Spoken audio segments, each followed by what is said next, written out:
మీ దగ్గర ఉన్నాయి. మీకు 2024 ఎలక్షన్స్ తర్వాత పొరపాటున అవకాశం లేదు. ఎట్టి పరిస్థితిలో కూడా పొరపాటున జగన్మోహన్ రెడ్డి గారి ప్రభుత్వం కనుక వస్తే మీ డాక్యుమెంట్స్, మీ ఒరిజినల్ డాక్యుమెంట్స్ మీ దగ్గర ఉండవు. కొత్త యాక్ట్ వచ్చింది 15 రోజుల క్రితమే, మీకు తెలుసో తెలీదు.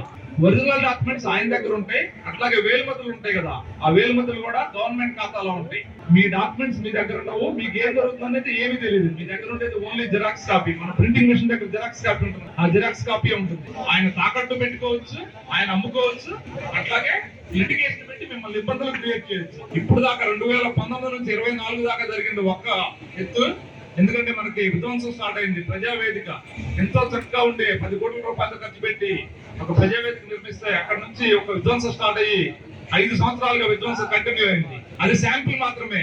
I'm telling you guys, next 5 years కనుక వస్తే అతను విశ్వరూపం తెలుస్తుంది. మీరందరూ కూడా మీ భూములు మీ ఏవి ఉండవు, మీరు చాలా ఇబ్బందులు పడాల్సి వస్తుంది. దయచేసి రేపు జరగబోయే ఎలక్షన్స్ లో ఎట్టి పరిస్థితుల్లో చాలా సమస్యలు ఉన్నాయి.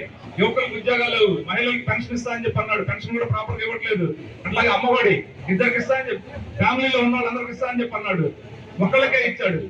అట్లాగే 15,000 ఇస్తా అన్నాడు. మొదటి సంవత్సరం 15,000 ఇచ్చాడు, తర్వాత సంవత్సరం 14,000 ఇచ్చాడు, ఆ తర్వాత 13,000 ఇచ్చాడు. అలాగే తెలుగుదేశం ప్రభుత్వం వస్తే రేపు 24 వస్తే ముగ్గురుంటే ముగ్గురికి వస్తాయి 15,000 రూపాయలు చొప్పున. ముగ్గురు కిడ్స్ అనుకుంటే ముగ్గురు బడికి వెళ్తా ఉంటే 15,000 చొప్పున 45,000 రూపాయలు వస్తాయి. అదే జగన్మోహన్ రెడ్డి గారి గవర్నమెంట్ వస్తే 13,000 రూపాయలు మాత్రమే వస్తాయి. మీరు ఒకసారి వ్యత్యాసం ఆలోచించండి.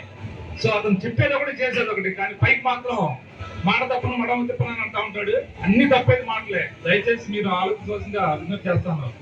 చివరిగా మనం ఈ ఎంపీ సీటు రాష్ట్రంలో కల్లా అత్యధిక మెజార్టీలో గెలవాల్సిన అవసరం ఎంతైనా ఉంది. మీరు గుర్తుపెట్టుకోండి.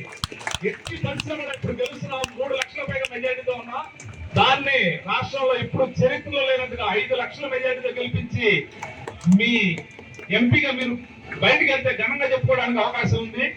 ఇంకెప్పుడు రాదు మీకు అవకాశం.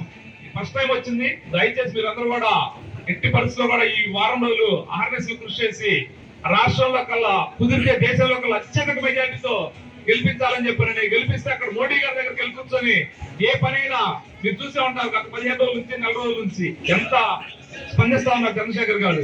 ఘాటు మిర్చి ఘాటు ఎట్లా ఉంది అంత స్పందిస్తా ఉన్నారు.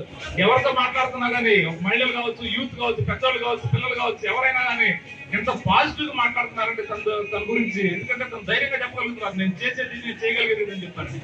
అంత ధైర్యంగా చెప్పగలిగిన పొలిటీషియన్ తోటి మీరు ఎప్పుడు చూసుంటారు.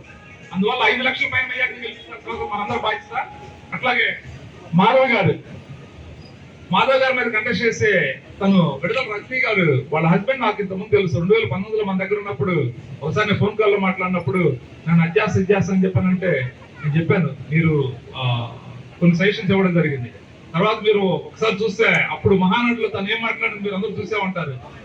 ఎందుకు చెప్తున్నానంటే నేను తను పచ్చి అవకాశవాది. తను ఆ రోజు మహానాడులో జగన్మోహన్ రెడ్డి గారిని ఏమని తిట్టింది, ఒక రాక్షసుడు అని తిట్టింది.